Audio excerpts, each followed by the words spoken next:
Coming up, the Rays offense is back as they blow out the Red Sox, and there are walk-off wins in Texas and Minnesota. This is Locked On Game to Game, MLB. Every game, every team, every angle. Locked On Game to Game, your team every day. Welcome in. You're listening to Locked On Game to Game MLB. Local experts join us to go over the biggest stories in baseball. I'm your host, Kainani Stevens. Thank you for making Locked On your first listen every weekday. Until they lose, we are going to continue to talk Tampa baseball. They got another great pitching performance, and the offense returned in their second straight win over Boston. Locked On Red Sox and Locked On Rays go over last night's game. For as good as the pitching was on Monday, the same cannot be said for the Red Sox on Tuesday as they dropped the second game of the series to the Rays 7-2 at Tropicana Field. What's going on, everyone? It's Lauren from Locked On Red Sox. And Garrett Whitlock's first start of 2023 probably could have gone a lot better for him. He did give up 5 earned runs, but it is only one start. It's his first start of 2023. We're not going to panic. We're not going to read too much into it. The offense also fell flat. Kike Hernandez 0 for 5. He is in a bit of a slump right now. Jake and I have a lot to take away from this game, from the offense to the pitching to everything in between. We will do all of that for you on our next episode of Locked On Red Sox. The Tampa Bay Rays have yet to lose a game in 2023. Believe it or not, they are 11-0 to start the season. They beat the Boston Red Sox by a score of 7-2 tonight, thanks to a really solid pitching performance by ace Shane McClanahan, plus 4 home runs by the Rays ball club.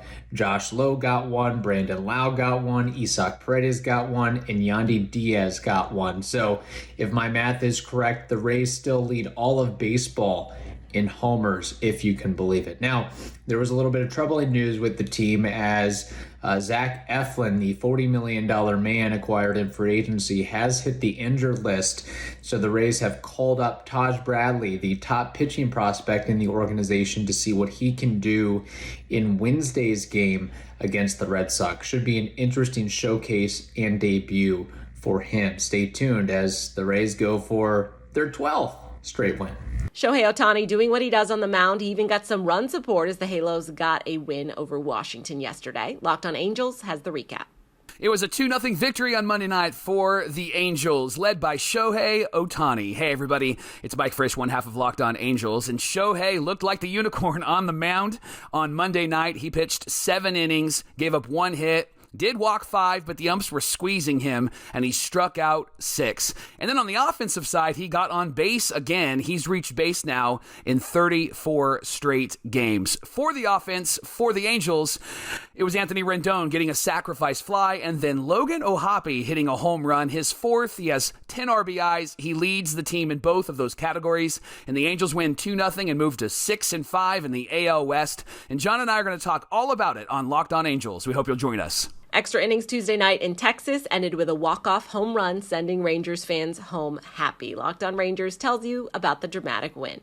The Rangers have a battery-powered extra innings win to extend their winning streak to 3 games, take the series against the Kansas City Royals, and look for the sweep on the 3rd game of the series. I'm Bryce Paddock, host of Locked On Rangers. By battery-powered, I mean it was powered by the catcher and the pitcher, Jacob deGrom, being absolutely incredible. 7 innings of ho-hum, 2-run, 9-strikeout baseball. A really great outing for him. And, of course, the walk-off home run, a 3-run shot by Jonah Heim. It is freaking Heim time. A 4-game hitting streak for him. It wasn't all great in this one. A multi-hit game from Marcus Semien, which was great. He came up big in the late innings. Adolis Garcia with the game-tying single in the 10th inning. But main thoughts after this game, hoping that Corey Seager is okay. He hit a ball into the left field gap with the weird shift, was trying to turn a double into a triple, but pulled up, holding his hamstring. Hopefully he will be okay, but the Rangers win, and things outside of that are looking really good for this Texas squad. The Giants snapped their home losing skid to the Dodgers with a 5-0 win yesterday. Locked On hosts from both teams join us with the details. Well, we told you last night, this Dodgers team is very good when the offense and the pitching both show up in the same game. Tonight, we saw the flip side of that. The offense didn't show up at all, and the pitching wasn't quite as good as we might have hoped. And the end result was a shutout loss to the Giants, 5-0. What's up? It's Jeff from Locked On Dodgers. Yeah, just not a very exciting game from the Dodgers standpoint. Up until the bottom of the 8th inning, the only runs in the game scored by the first two batters the Giants had in the game. They both scored, and then that was it until the bottom of the 8th. Evan Phillips had an uncharacteristically bad evening. Didn't necessarily matter anyway. Obviously, the 9th inning might have been a little more exciting if it was still 2-0 instead of 5-0. But in the end, Dodgers lost because their streak continues of never having won a game in which they didn't score any runs. Runs are going to be important. They play the rubber game on Wednesday, hoping to win the series. Check out Locked On Dodgers. Plenty to talk about this one every morning, wherever you get podcasts. Huge win tonight for the Giants after getting destroyed 9-1 last night. They shut out the Dodgers 5-0 tonight. Jock Peterson had a big two-run hit in the first inning. Alex Wood was pretty good, but I thought Gabe Kapler managed a heck of a game after I was critical of how he managed on Saturday, letting Ross Stripling face Salvador Perez. I thought he did basically perfect managing in the win against the Royals on Sunday, and then the win tonight, going to Jacob Junis when he did, even though Wood was 1 out away from qualifying for the win. I don't care. I want to win the actual game, not get Alex Wood a win. I'm sorry, but going to Junis there, right call. Going to Scott Alexander when he did, the right call in a bases-loaded jam with a lefty coming up. And Alexander got out of it with a great play and a strikeout, and then Rogers and Duvall to close it out. David Villar and Crawford homered. So huge team win. We'll talk about it tomorrow on Locked On Giants, where it's your team every day. The AL Central first place Twins taking down the White Sox on Tuesday. Locked On White Sox goes over some of the issues in the extra innings loss. Chicago White Sox lost to the Minnesota Twins 4-3 in Game 2 of the series. Hey, I'm Nick Morawski from Locked On White Sox. Sox starter Lance Lynn went 6 innings, struck out 10. Minnesota starter Pablo Lopez was better. Although the Sox let him off the hook in the first inning, they could have piled it on, scoring more than just 2 runs. Sox tied it up in the 9th. Huge home run by Luis Robert Jr. Sox failed to score in the 10th and then literally threw the game away. Sox go for the series win Wednesday afternoon with Lucas Giolito on the hill. For more, check out the Locked On White Sox podcast. We haven't seen it in a little bit, but the Yankees offense showed us what they are capable of with 11 runs in Cleveland on Tuesday. Locked On Guardians and Locked On Yankees have everything you need to know. Well, unless Rob Manfred is pitching to make games 2 innings long, things would not be good for the Guardians on Tuesday night against the Yankees. I'm Justin Latta, co-host of Locked On Guardians. The Guardians did jump out to a 2-0 lead against Garrett Cole. They looked pretty good. They had 3 straight hits to start the ball game, but we've kind of seen that story before where they've gotten to Garrett Cole early. A lot of teams get to Garrett Cole early, and then Garrett Cole becomes Garrett Cole all of a sudden. Weird how that happens. Happened to the Guardians. The wheels on the bus kind of were churning along for Hunter Gaddis early in this one, and then the wheels on the bus all fell off and went crashing in different places, and the Guardians lost. But Xavier Curry saved the bullpen. Tim Herron saved the bullpen a little bit. Hopefully that'll set him up for Game 3 to back Peyton Batfield in his Major League debut. We will cover all the pain, the misery, and what's to come on Locked On Guardians tomorrow morning. This is Stacey Gotsoulias of Locked On Yankees, and the Yankees beat the Guardians 11-2. The offense exploded after being held to 0 runs in innings 2 through 9 of Monday night's game. The Yankees decided to score 11 unanswered after the Guardians scored 2 off Garrett Cole in the first inning. Now, the fun thing about the Yankees scoring so many runs is they had unlikely heroes like Franchi Cordero and Willie Calhoun contributing to the scoring. Franchi Cordero now has 3 home runs and 10 runs driven in his first 6 games as a Yankee. The last guy to do that, Robin Ventura in 2002. Kind of fun. As for Cole, 7 innings. He's 3-0 on the season, only had 3 strikeouts, gave up those 2 runs on 5 hits, but he settled in, and the Yankees win. So we'll have everything you need to know about this game and more on the next Locked On Yankees. Coming up, the Cubs with their best performance so far this season. This is Locked On Game to Game, MLB. Today's edition of Locked On Game to Game is brought to you by FanDuel, America's #1 sportsbook. Baseball is back. It's the perfect time for you to download FanDuel. New customers get that no-sweat first bet of up to $1,000. That's bonus bets back if your first bet doesn't win. So you just download the FanDuel Sportsbook app. It is safe, secure, super easy for you to use. Then you can bet on everything from the money line to point scorers to home runs in the game. FanDuel even lets you combine your bets for a chance at a bigger payout with that same game parlay. Do not miss the chance to get your no-sweat first bet of up to $1,000 in bonus bets when you go to FanDuel.com/lockedon. That is FanDuel.com/lockedon to learn more. Make every moment more with FanDuel. Welcome back. You're listening to Locked On Game to Game MLB. I'm Kainani Stevens. Thank you again for making Locked On your first listen every weekday.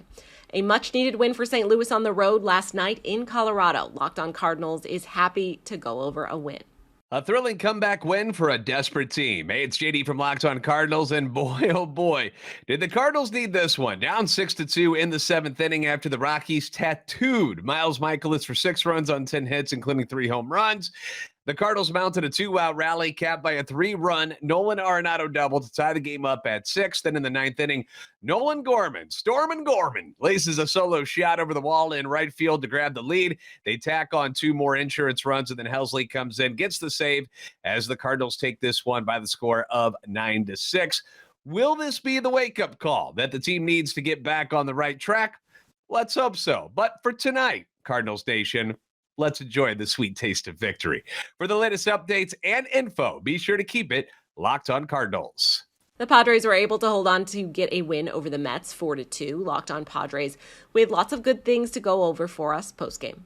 All right, that was a little scary there for a second, guys. What's going on? Javier Reyes here of the Locked On Padres podcast. Once again, joined my buddy Spider-Man behind me. And this was a nail-biter at the end. Josh Hader almost loses control after some, in-game chicanery by Buck Showalter to protest the call that clearly was correct and whatnot. But he gets the save. The Padres win 4-2. In this game, the Xander Man, the Zandy Man, the X gonna give it to you, whatever nickname you want to use. Another home run for him, crushes it to the second deck, basically giving the Padres the big lead.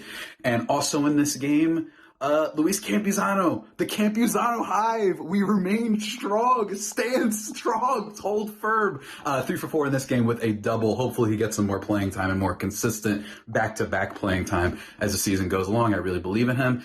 And Ryan Weathers, lastly, just a lot better looking than last year. Looks much sharper, looks more in control. He's a little bit pitching more for contact right now. He's not getting a ton of strikeouts, but not getting hit as hard. And for a guy who's like the 4 or 5 in this rotation, that's really all they need. So really nice game, really nice W and bounce back from last night. And hopefully they can win the series tomorrow. And I will be at that game tomorrow, which is really exciting. So until then, guys, remember to always stay locked on to the podcast and stay faithful. More pitching problems for Cincinnati leads to a loss in Atlanta. Locked On Reds happy with the offense, but lots of questions when it comes to the rotation. We knew this Reds roster would be a work in progress, but while we try to figure out what its final form is, they're still losing.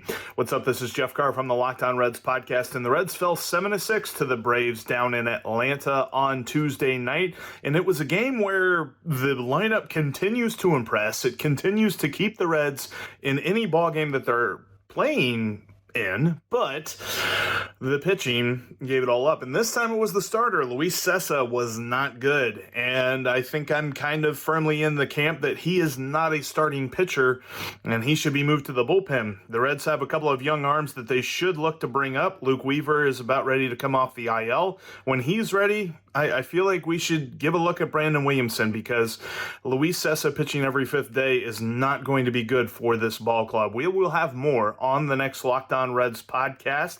Make sure you join us. A grand slam and a comeback win thrilling Cubs fans at Wrigley Field on Tuesday. Locked On Cubs says this is easily the best performance of the season so far.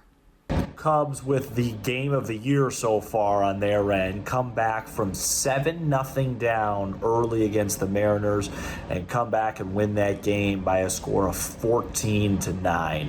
Nelson Velasquez, who was just called up yesterday, hits a grand slam. Dansby Swanson was 4 for 4 before leaving due to injury.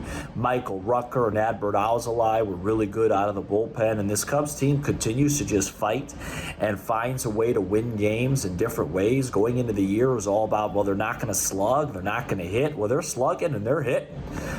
It was a brilliant performance. Wrigley was electric tonight. Felt like almost like a playoff atmosphere at the end of that game. So the Cubs continue to stay hot. They are now 6-4, and they are rolling. They will try and sweep the M's tomorrow afternoon. Things looking good early for Arizona, but it all fell apart in the last couple of innings against the Brewers. Locked On Diamondbacks fills us in postgame. It was a close game till about the 7th, then the wheels fell off and the D-backs lost. Bill Thomas of Locked On Diamondbacks here. It felt like it was going to be a magical night. Merrill Kelly had a no-hitter working through 6.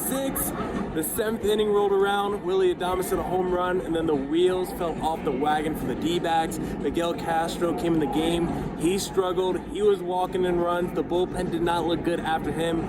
D-backs dropped game 2 in the series. They're now tied 1-1 in the series, but guess what? We got game 3 tomorrow. Dre Jameson is on the bump, and I'm not giving up hope just yet. Detroit's still searching for answers right now. They drop another game, this time in Toronto's home opener. Locked On hosts from both teams join us with all the details. Tigers lose their 5th straight game with a 9-3 loss to the Toronto Blue Jays in their home opener. I am Scott Bentley of Locked On Tigers. Look, I mean, the reason for this loss is the reason for a lot of our already 8 losses on the young season. The bullpen being a big one, right? That's going to be a talking point for a lot of this season. How are the Tigers going to navigate their way through the last 2, 3, 4 innings of ball games? And in this one, they turned a close game into not a close game, as we've seen already several times this season. Matt Manning with the start. Very rough fastball command game, but really, really good slider game. So we'll see where he goes from there. First Tigers pitcher this year to make 6 innings. But the biggest story in this one for me is the offense. You had an opposing pitcher who had a 40-plus pitch inning, and yet he still went, I think, 4 1/3 and only gave up 3 runs, and you only scored 3 runs all game. It's unacceptable stuff. 0 clutch hitting yet again. We're going to talk about the rest tomorrow on Locked On Tigers. Hello, friends. Craig Ballard, Locked On Blue Jays. Ooh, a little bit of trepidation early, 3-0 Detroit, but hey, Blue Jays end up really cruising, you may say, to a 9-3 victory. Welcome home, Toronto Blue Jays. That's the home opener. Welcome to the fan base, Kevin Kiermaier. Welcome to the 2023 season, Alejandro Kirk. Welcome to the 2023 season, Brandon Belt. Matt Chapman stayed hot. Bo Bichette stayed hot. We had a Springer dinger in there. Springer got a curve just hanging there. He dealt with it. That was going back-to-back with Kevin Kiermaier. Wow. A lot to shout out offensively. How about the bullpen? Zach Pop, some CanCon, right? Shout out Zach Pop. Loving Zach Pop. Pop, Swanson, Garcia, and Bass combined 4 2/3 shutout ball. Just 1 hit, 6 strikeouts. That's going to work. On tomorrow's Locked On Blue Jays podcast, we'll get you set for Wednesday's game, plus more with our conversation with Locked On Tigers. That's a wrap for this edition of Locked On Game to Game MLB. Thank you for making Locked On your first listen every single weekday. Make sure you're subscribed to Locked On MLB and your favorite team's Locked On podcast on YouTube and wherever else you get your podcasts from. I'm Kainani Stevens. This has been Locked On Game to Game.